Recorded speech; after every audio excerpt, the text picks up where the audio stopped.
I never thought a single unauthorized shot would change how we fought in the Pacific. My name is Sergeant Jacob "Jake" Morrison, and in the spring of 1944, I was a 26-year-old Marine sniper with the 3rd Marine Division, island hopping our way across the Central Pacific toward Japan. I'd grown up hunting in the mountains of Montana, enlisted in the Marines right after Pearl Harbor, and discovered I had a natural talent for long-range shooting that eventually landed me in scout sniper training. By the time we hit the Marshall Islands, I'd been operating as a sniper for over a year, racking up confirmed kills and learning the brutal realities of jungle warfare against a determined enemy. But the technique I developed on Eniwetok Atoll, what the other snipers started calling the silence wave shot, was something entirely different from standard sniper doctrine. It violated established rules of engagement, contradicted everything we'd been taught about maintaining concealment, and initially got me threatened with a court-martial by commanders who thought I was endangering my squad. Then came that morning in June, when 5 Japanese artillery spotters died in less than 30 seconds, and suddenly everyone wanted to know how I'd done it. The morning of June 12, 1944, started with the same oppressive heat and humidity that defined every day on Engabi Island. Our battalion had secured the island 3 months earlier during the assault on Eniwetok Atoll, but Japanese holdouts remained scattered throughout the dense jungle and cave systems. More critically, enemy artillery spotters were still operating from concealed positions, calling down fire on our positions and making daytime movement extremely dangerous. We'd lost 6 Marines to artillery strikes in the past week, and intelligence suggested multiple spotter teams were operating in the ridgeline overlooking our main supply route. My spotter, Corporal Danny Chen from San Francisco, and I had been tasked with hunting these spotters for the past 5 days. Danny was 23 years old, Chinese-American, one of the best spotters in the division with exceptional vision and an uncanny ability to detect concealed positions. We'd been working together for 8 months, long enough to develop the silent communication and mutual trust that made sniper teams effective. "Jake, we've been doing this the standard way for 5 days, and we've gotten exactly 0 spotters," Danny said as we prepared to move out that morning. "They see us coming, they go to ground, they wait us out. We need a different approach." He was right. Standard sniper doctrine emphasized stealth, patience, and single, precise shots from concealed positions. We'd find a hide site, observe the suspected spotter location for hours, wait for a target to appear, take the shot, and immediately relocate before enemy forces could respond. It was effective against many targets, but Japanese spotters had adapted to our tactics. They moved in small teams, changed positions frequently, used excellent camouflage, and most importantly, they'd learned to recognize the signs of American sniper activity and avoid exposing themselves. "I've been thinking about this," I said, checking my Springfield M1903A4 sniper rifle for probably the 100th time that morning. "What if we're approaching it backwards? What if instead of trying to stay hidden and pick them off one at a time, we deliberately expose ourselves and force them all to react at once?" Danny looked at me like I'd suggested we strip naked and charge a machine gun nest. "That's the opposite of everything we've been taught. Snipers stay hidden. We don't advertise our presence. We definitely don't give away our position deliberately. But think about it," I continued. The idea that had been forming in my mind for days finally crystallizing. These spotters work in teams. They communicate with each other and with their artillery batteries. When they spot movement, they all focus on the same area. What if we could get all of them to expose their positions simultaneously by giving them a target they can't resist? Then, instead of trying to hunt them individually over days, we take them all out in one rapid sequence before they can react or go to ground. "You're talking about using yourself as bait," Danny said flatly. "That's insane, and it violates about 6 different standing orders about sniper operations."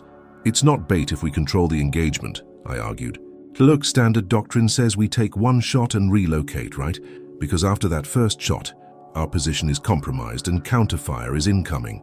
But what if we planned for that from the start? What if we set up in a position where we can take multiple rapid shots from slightly different angles before relocating? The spotters all expose themselves to observe the same target.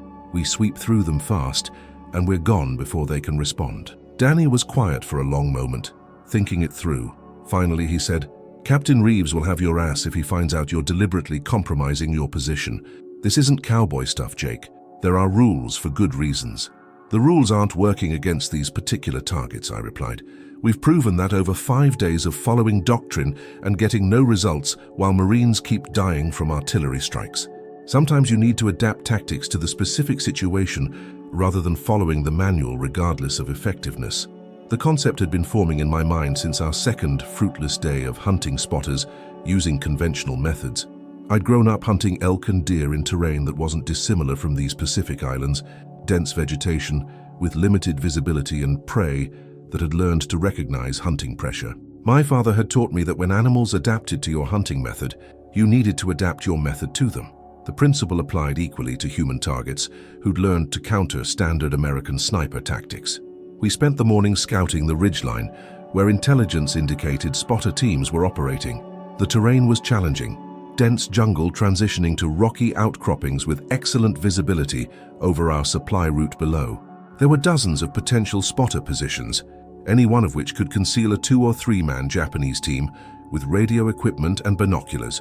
Around 1100 hours, we found what I was looking for, a position about 200 meters from the suspected spotter locations with good fields of fire, multiple covered shooting positions within a small area, and a concealed exit route that would allow us to withdraw rapidly after engaging. It wasn't a traditional sniper hide where we could stay concealed indefinitely. It was a fighting position designed for a brief, intense engagement followed by rapid withdrawal. This violates every principle of sniper employment, Danny said, but he was already setting up his spotting scope and beginning to scan the ridgeline for targets. When this goes wrong, I'm testifying that I advised against it. Fair enough, I replied, setting up my rifle in the first of 3 shooting positions I'd identified within our small area. But let's see if it works first, before we worry about the court-martial. The plan was simple, but required precise execution. I would fire a shot at an obvious target, a distinctive tree that Japanese spotters would certainly be observing, as it was a natural reference point for calling artillery fire. The shot would draw their attention, make them think American forces were moving in that area.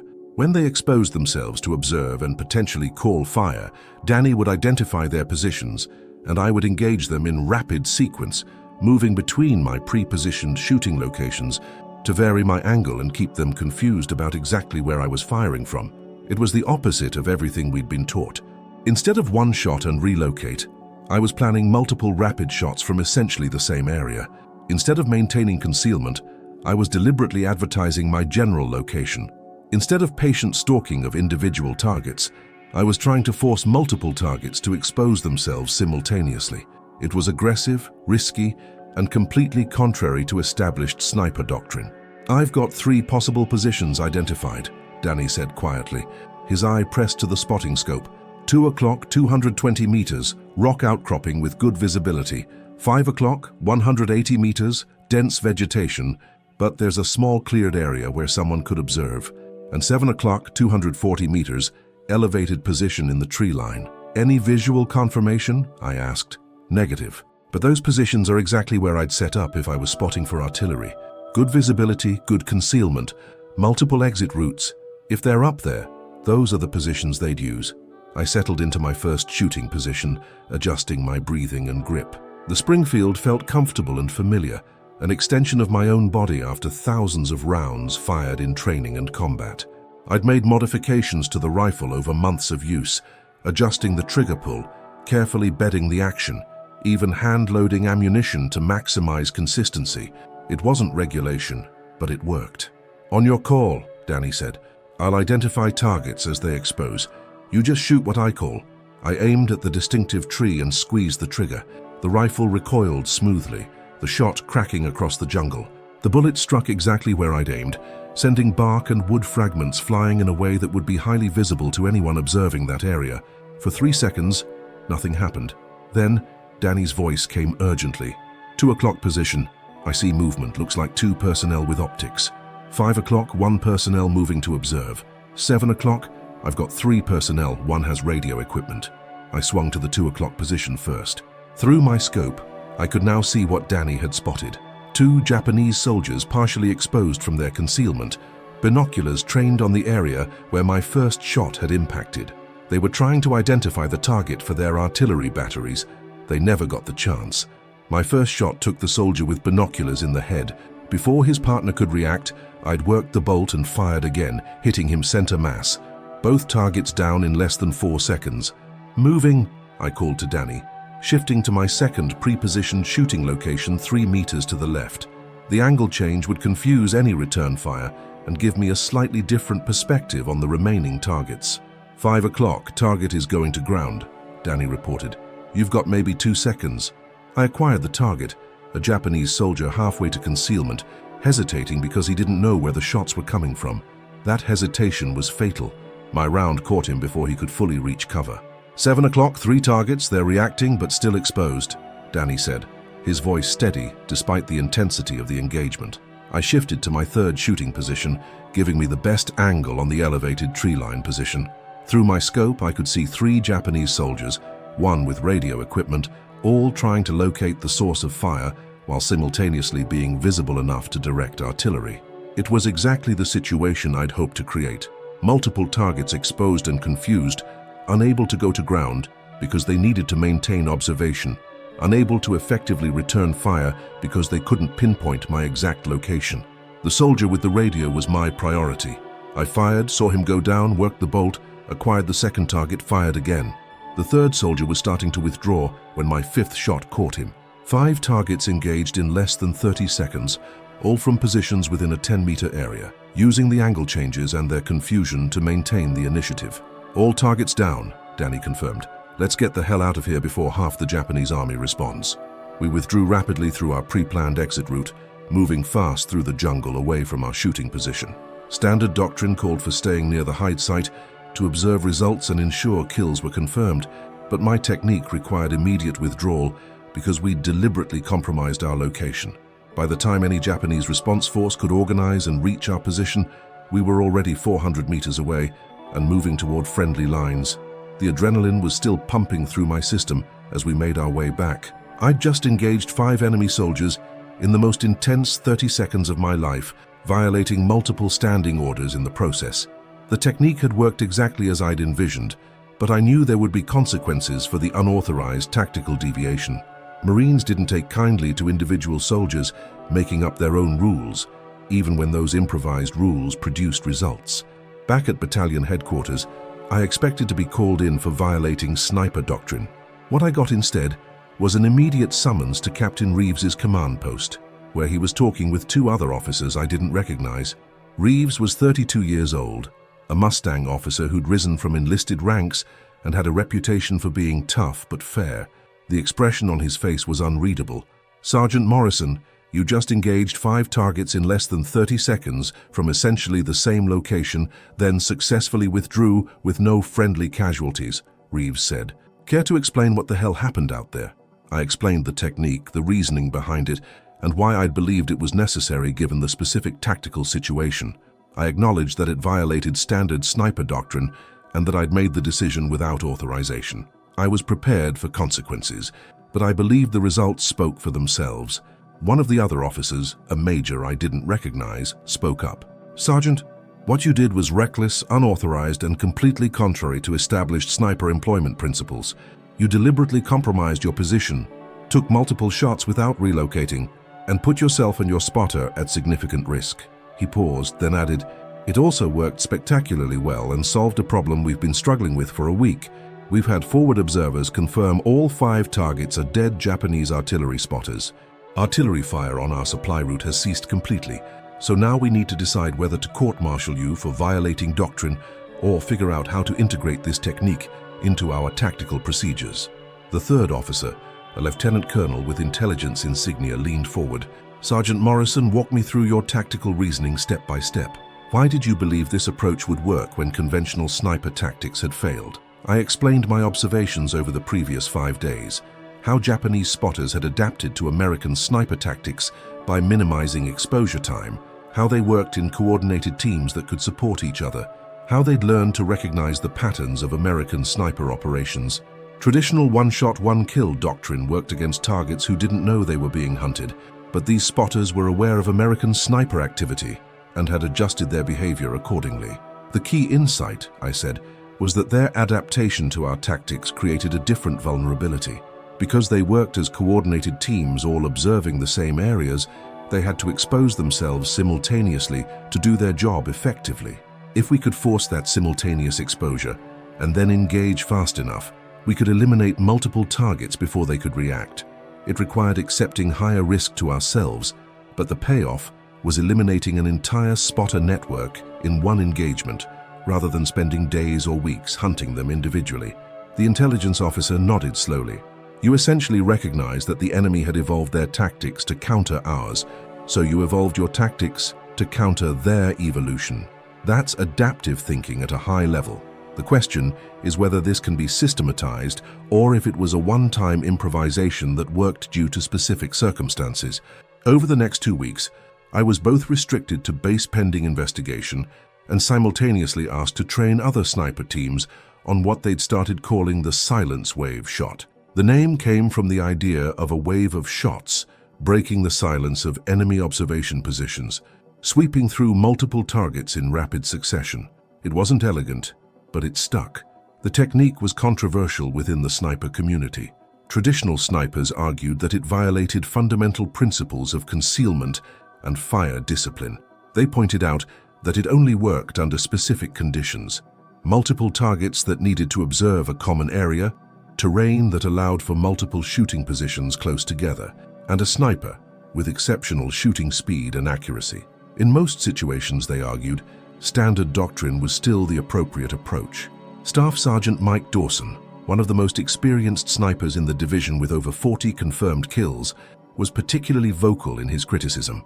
Dawson was 31 years old, had been sniping since Guadalcanal, and represented the old guard of Marine scout snipers who developed and refined the tactics we all learned. "Morrison, what you did was effective. I'll grant you that," Dawson said during one of the training sessions I was ordered to conduct. "But it's also dangerous as hell and goes against everything that keeps snipers alive. We maintain concealment because the moment the enemy knows where we are, we become targets instead of hunters. Your technique deliberately sacrifices that concealment. It works until it doesn't, and when it doesn't work, you're dead." "You're absolutely right," I acknowledged. "This isn't a replacement for traditional sniping. It's a specific technique for a specific situation. When you're facing targets who've adapted to standard sniper tactics and you need to eliminate multiple targets that are operating as a coordinated team, this gives you an option, but it requires careful planning, precise execution, and immediate withdrawal. It's high risk, high reward. Most of the time, standard doctrine is still the right approach." The debate continued through June and into July, as division tactics officers tried to determine whether the silence wave shot should be officially sanctioned or banned. Some argued that any deviation from established doctrine created dangerous precedents and undermined the standardization that made military training effective. Others contended that tactical innovation was essential for maintaining effectiveness against adaptive enemies, and that rigid adherence to doctrine regardless of circumstances was itself a form of tactical failure. The controversy was resolved in early July, when I was officially reprimanded for violating standing orders, but simultaneously awarded a Bronze Star for the action that had eliminated 5 enemy spotters. The reprimand went in my record as a warning against unauthorized tactical modifications.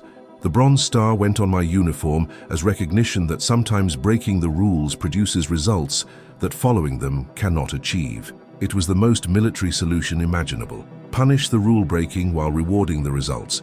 Send a message that following doctrine is important, but so is mission accomplishment. More importantly, the silence wave shot was formally analyzed by division intelligence and tactics officers. They documented the specific conditions under which it could be effective, developed training protocols for teaching it to other sniper teams, and integrated it into tactical guidance as an alternative technique for specific situations. What had started as my unauthorized improvisation became an officially sanctioned tactic, though one that still required commander approval before employment. The formal documentation specified the conditions for employment: multiple high-value targets operating as a coordinated observation team, failure of conventional sniper tactics to achieve results, terrain permitting multiple shooting positions with concealed withdrawal routes, and sniper teams with demonstrated exceptional shooting proficiency. It was narrowly defined precisely because the technique was risky and shouldn't be used as a default approach. I used the technique twice more during the war, both times in situations similar to Engedi, where multiple enemy observers were operating from concealed positions and standard sniping wasn't producing results. In August 1944 on Guam, I engaged 4 Japanese forward observers who were directing mortar fire on our advancing infantry. In February 1945 on Iwo Jima, I eliminated 3 enemy artillery spotters who'd been calling fire on our beach positions. In both cases, it worked as designed, eliminating multiple targets rapidly and withdrawing before effective counterfire could be organized. Other sniper teams reported similar success when the technique was employed appropriately. Corporal James "Jimmy" Rodriguez used it on Peleliu to eliminate a network of Japanese observation posts that had been directing devastating artillery fire on Marine positions. Sergeant William Chen, no relation to my spotter Danny, employed it on Okinawa against enemy spotters who'd adapted to conventional American sniper tactics. The technique spread throughout the Marine Corps sniper community as an alternative approach for specific tactical problems. But the real lesson wasn't about the specific technique. It was about the importance of tactical flexibility and the willingness to question established doctrine when it isn't producing results. The military necessarily operates on standardized procedures and established tactics because coordination and training require common frameworks. But those frameworks should be tools for thinking, not substitutes for thinking. When standard approaches aren't working, soldiers need the judgment and creativity to adapt, while still maintaining the discipline and coordination that make military operations effective. The balance between adherence to doctrine and tactical innovation became a subject of discussion in sniper training programs. Instructors emphasized that doctrine represented accumulated wisdom from countless combat experiences and shouldn't be discarded lightly. But they also taught that doctrine was a starting point for tactical thinking, not an ending point.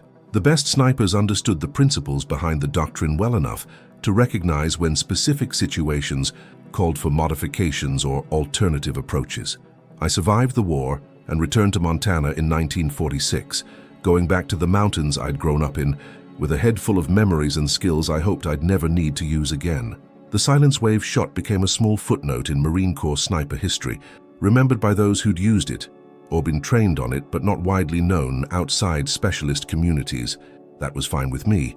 I'd never been looking for fame or recognition. I'd been trying to solve a tactical problem that was getting Marines killed, and I'd found a solution that worked. Danny Chen and I stayed in touch after the war, exchanging letters occasionally, meeting up once in San Francisco in 1952. He'd gone back to his family's business, married, started a family, but he still remembered Ngabe, and the conversation inevitably turned to that morning when we'd violated every rule of sniper employment and killed 5 enemy spotters in 30 seconds. "You know what I think about sometimes," Danny said over beers that night. "Those Japanese soldiers we killed had families, lives, dreams. They were following their orders, just like we were following ours. The fact that we were better at killing them than they were at killing us doesn't make us heroes. It just makes us survivors." He was right, and I'd had the same thoughts many times over the years. War creates situations where young men kill other young men because larger forces have put them in opposition. The silence wave shot was effective. It accomplished the mission. It saved American lives. But it also ended Japanese lives, soldiers who were fighting for their country just as we were fighting for ours. Being good at killing doesn't make you a good person. It just makes you good at killing. I'm 76 years old now, long retired, living quietly in the mountains where I grew up. Occasionally, military historians or current Marines contact me about the silence wave shot, wanting details about its development and employment. I always tell them the same thing. It was a tactical adaptation to a specific problem, not a revolution in sniping. It worked because the situation called for it and because I had the skills to execute it. But its value lay not in the specific technique, but in the principle of adapting to circumstances, rather than rigidly following doctrine regardless of effectiveness. The commanders who initially wanted to ban the silence wave shot weren't wrong to be concerned about unauthorized tactical innovations. Discipline and adherence to doctrine are important for military effectiveness, but they also learned that there's a difference between following rules for their own sake and following them because they serve the mission. When doctrine stops serving the mission, it needs to be questioned and modified. That's not insubordination. That's professional military judgment applied to real-world situations. My name is Jacob Morrison, and I was 26 years old when I developed a sniper technique that violated established doctrine, got me threatened with court-martial, and ultimately was adopted as a legitimate tactic for specific situations. That experience taught me that the best soldiers aren't those who blindly follow orders, but those who understand the purpose behind orders and have the judgment to recognize when circumstances require adaptation. Rules and doctrine provide essential frameworks, but they're tools for thinking, not substitutes for thinking. And sometimes the most important thing a soldier can do is recognize when the situation demands something different from what the manual prescribes.